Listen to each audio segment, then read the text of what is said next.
All right, what's going on, guys? This is Rob, and I have this idea, right? I have this idea. So the big talk of the town at the moment is who this golden energy person is. Now, the two big prevailing theories out there is that it's Superior Iron Man or it's Maria Rambeau. One thing I also want to specify here, we don't know. So anybody who's just like, we know that's such and such, they don't know, right? Like nobody knows. We won't know until we actually get a better look at that person. This is a really grainy shot. You only see it for a second or so. So it's difficult to tell who this person is. Having said that, I want to go a different direction here. And there's actually a legitimate reason why this is possible. So while it could very well be Maria Rambeau, right? I don't want to discount that. Or Tony Stark, I don't want to discount that either. Although it is kind of weird because when you look at the images, it looks like a black person. So unless Tony Stark just became black, I don't really see how that's the case. I want to go in the direction of this potentially being Adam Brashear. Now, here's the thing, like before you write me off, because I know a lot of people are just going to be like, no, not a chance. No. Here's the thing, right? Hear me out on this, because there's a credible argument to be made here that it could actually be the Blue Marvel. So for a lot of you all out there who don't read comics, you probably never heard of Adam Brashear. This guy is legit, and he is so powerful, it's not even funny. The guy's a living antimatter reactor. What does it mean? It basically means he's powered by an infinite source of energy, right? The guy can essentially do almost anything he wants to, shy of like high-level reality warping, right? It's like the only thing he can't do. But this guy is ridiculously OP. So here's the thing. When you look at Adam Brashear, the possibility of this being Adam Brashear is not based on his power, right? I'm not basing that on his power. He's incredibly powerful. How he would compare into the Marvel Cinematic Universe, I don't really know. They shift things around all the time. For example, they say that like Carol Danvers as Captain Marvel is the most powerful person in the universe. That has never been the case in the history of Marvel Comics ever. There's never, ever been an instance where anybody said, oh my God, we're in trouble. Let's go get Carol Danvers because she's the most powerful person. Carol Danvers can just kind of punch hard. And in fact, there was a really funny moment during Hickman's Avengers and New Avengers when like she fought the Incredible Hulk and was just like hammering away, right? Just pounding on this guy. And then when the dust cleared, the Incredible Hulk's just laying there with his hands behind his head. And he's just like, do you feel better? And then punches her into the atmosphere, right? So there's never been an instance where Carol Danvers has ever been like the go-to person for power in Marvel Comics, except for maybe when she was binary, right? When she had the power of a white dwarf star. But even then, like there were ample people out there that were more powerful than she was. So the Marvel Cinematic Universe plays by a different set of rules. That's the important thing to understand, right? Powers do not necessarily scale from the comics to the Marvel Cinematic Universe the way that we would expect them to. The reason why I would pick Adam Brashear here is because of his capabilities. So for those of you guys who never heard of Adam Brashear, right, to kind of wind this back a little bit, those of you guys who have never heard of Blue Marvel, this guy's story is phenomenal. So the idea behind this is that Blue Marvel was basically a superhero in the 1960s. And of course you had all the major issues, socio-political issues going on in the US in the 1960s. His arch nemesis was a guy named Connor Sims. And it was kind of crazy. This great big fight had broken out between the two, where literally it had been a fight between Blue Marvel and Connor Sims for quite some time. But ultimately, Adam Brashear came out on top. But when he emerged from the rubble, his mask was torn and the country realized he was a black guy. And so on one side, you had Black America who were like, you have to side with us. You have to be on our side. You have to basically become part of like the civil rights movement. So they wanted to turn him into more of like a political figure, and sort of remove the humanity from him. On the other side, you had like white folks in the government who were terrified of what would happen if he basically turned against the federal government and tried to destroy it. And so President Kennedy called him into his office, into the Oval Office, and was just like, hey man, like you having these powers and being a black guy, people are concerned. Now the response of Adam Brashear here is, look, I'm not short-sighted, right? Like I am not a protector of like Black America or white America. When a meteor the size of Arkansas came crashing down to Earth, it's not as though it broke into a million pieces and would only hit black communities. It would destroy the entirety of humanity. I am a champion of the world, right? This whole idea of like political divisions and all that kind of stuff, that's you guys. I've got much bigger things to worry about than that. But the response of Kennedy was, be that as it may, the country can't handle this right now. So he asks Adam Brashear to step down, which Adam Brashear does, and then Kennedy gives him the Presidential Medal of Freedom. And then when Adam Brashear leaves the Oval Office, when he leaves the White House, he actually gets so mad that he throws his medal. Now, eventually he goes to the moon because, when you're a person with superpowers, you go to the moon to relax. And he's hanging out with Uatu the Watcher, and the Watcher's like, hey man, just so you know, if that medal you threw had hit the moon, it would have cracked it in half. And Adam's like, I don't really care. Like, I got more important things to worry about. Now, eventually, basically, Connor Sims comes back in the comics, and like Iron Man and Carol Danvers and like the Sentry Robert Reynolds, who's just ridiculously OP, Ares, the God of War, right? Like, they're all fighting against Connor Sims, and he's just demolishing all of them. Like, it's absolutely ridiculous how powerful that guy is. And ultimately, it basically kind of goes down this rabbit hole of like Iron Man trying to figure out who the Blue Marvel is, basically tracking him down. And you learn about all this sketchy stuff the government was doing even after Adam Brashear stood down. So like the whole idea behind like Project Wide Awake and all those things all basically came because of Adam Brashear. It was just ridiculously nuts, but it was a phenomenal story. But here's the thing, right?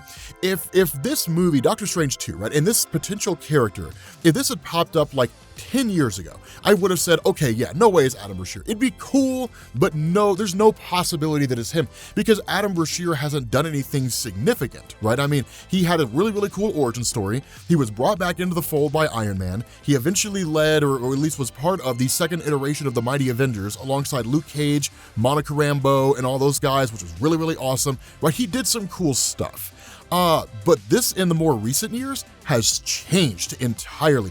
Adam Brashear is not the kind of person that he used to be insofar as the role he plays in the larger superhero landscape. And here's what I mean by that, right? So let's remove the element of like his powers from this equation, right? He is very, very, very powerful. He can do all kinds of cool stuff, but let's remove his powers. Kind of circling back around to the point we made before, let's focus on his capabilities. The intelligence of Adam Brashear is way up there, right? The things he works on in his base down in the Mariana Trench, because literally he lives in the ocean where he can just be removed from humanity and just be left alone. The stuff he builds down there is light years ahead of anything that like Tony Stark, for example, is working on, right? The guy's got a genius level intellect, so much so that depending on who you talk to in the comic book community, he's more intelligent than like Tony Stark or Black Panther. Right now, take that to its logical conclusion, right? In the comics, he led the Ultimates. So for those of you guys who don't know, the Ultimates were basically like the Ultimate Avengers. They were more of like a universal team, but they also functioned on a multiversal level. Literally, the first thing this team did is they basically overpowered Galactus, which was nuts. The roster of this team was just ridiculously OP, right? So you had Adam Brashear, you had America Chavez, you had Monica Rambeau, Carol Danvers, Black Panther, and I don't think there's anybody else. I think Connor Sims joined the team at one point. I feel like I'm missing someone here. But regardless, it was a very, very overpowered team that was ridiculously capable. And Adam Brashear led the team because he was the most capable member out of everybody there. And in fact, he was the one that figured out that Monica Rambeau is not a living being anymore. She's literally just living energy. Like when that whole thing happened where she gained her powers, the way that Adam Brashear sees her, he sees her as just like light in the form of a human. That basically Monica Rambeau is ridiculously overpowered, right? She's just crazy. Like once she reaches her full potential and she becomes like the totality of what she's capable of, Adam Brashear's whole idea is you'll be the most powerful being in all of creation because you're literally living energy. You can do anything. You'll be able to alter reality on like a universal or even a multiversal scale. The power you have will just be virtually unrivaled, even by cosmic standards, right? It's nuts. But in terms of intelligence, the guy takes the cake. Now that right there is basically reason enough to be able to argue that could very well be Adam Brashear. Because if we're talking about this person who may very well be Maria Rambeau, right? I know people are just like, no, Rob, isn't it? No, it is possible it's Maria Rambeau, right? But if we are talking about this idea that it really is Adam Brashear, if you're talking about the Illuminati is going to be composed of people who are intelligent and capable. They're not all rocket scientists, right? Doctor Strange is cool, but he's not as intelligent as like Iron Man or Reed Richards or Black Panther. He's just a guy who can do some magic stuff and it's cool. He can pull a rabbit out of a hat. right? He can pull the end of the multiverse out of his hat. You know, he's capable, right? I mean, Doctor Strange is cool, but in terms of intelligence, he just doesn't necessarily have it. But who are we missing when it comes to the Illuminati? And we can basically replace them with somebody who is every bit as capable, right? Chadwick Boseman passed away. There is no T'Challa Black Panther. And it'd be different if we were talking about how Chadwick Boseman was basically just like, I'm ready to take a break for some prolonged period of time. I don't want to make any Black Panther movies for something like, 5 years, but I'm down for doing like a cameo. Then we get like Chadwick Boseman as Black Panther from some alternate reality or something like that, or potentially like you get Michael B. Jordan who returns as Black Panther. That's possible. But if what Marvel was looking to do was move away from the role of Black Panther with regards to the Illuminati, right? Start this process of giving us other people that are somewhat Black Panther-esque insofar as like representing the Black community in the MCU, but not really giving us Black Panther per se. Adam Brashear is the best person to do it. The guy's ridiculously powerful, he's ridiculously intelligent, and I'm honestly kind of surprised up to this point he never joined the Illuminati. Now, the reason why he never did in the comics is because when the incursions were happening and the collapse of the multiverse was taking place, and you had the Illuminati who were just kind of like gallivanting around and destroying worlds, in the end, Adam Brashear was very, very similar to Black Panther regarding the Illuminati in the sense that he never agreed with the idea of it in the first place, right? That all this information is kept consolidated by a handful of people because they have decided on their own they're the only ones who should do that, which would be kind of an ironic thing if you go into the MCU and he's a member of the Illuminati. But I would say, given the totality of what makes Adam Brashear what he is, his intelligence, his power, his capability, the guy would be a huge asset on something like the Illuminati, especially from the scientific side. Now again, whether or not this is actually Adam Brashear, only time will tell. And if they were going to introduce a ridiculously obscure character like Adam Brashear into the MCU, the reality is throwing him on the Illuminati would be the best way to do it, because you basically take someone that no one's ever heard of and suddenly they're a massively high-profile person, because you have this guy who people have never heard of in their life next to Charles Xavier and John Krasinski's Reed Richards and whoever else that we have on the Illuminati. People are gonna be like, who is that guy, right? And then it's just like, I'm Adam Brashear, I'm the Blue Marvel, I'm a genius, right? And then people are like, okay, cool, and then they start looking him up, right? I mean, it's the Iron Man effect. The Marvel Cinematic Universe had to convince people Iron Man was not a robot when they first launched the Iron Man movie.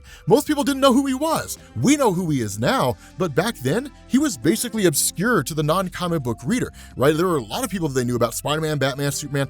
Iron Man was not one of them. And so you take that concept, you apply it to someone obscure like Adam Brashear, it works, right? It's one of those cool things. I mean, you see it across the board. Moon Knight is the exact same way. She-Hulk, people know of her, but they know virtually nothing about her. It's just one of those things that you just sort of take as a grain of salt. So I'd be curious, like Monica Rambeau, like the Marvel Cinematic Universe is filled with superheroes who would be considered incredibly obscure by the standards of non-comic book readers. So when you factor that in, there's ample room here. So let me know what you guys think down in the comments, right? Do you think this is just a ridiculous concept? Do you think there's no way this is Adam Brashear? Or do you think it's possible that it could potentially be the Blue Marvel? That it could very well be that guy who's been brought on to the Illuminati for any number of reasons, and we'll finally get to see him in the MCU. With that being said, guys, we're gonna bring this to an end. Thank you all for watching, and I will catch you all later. Peace.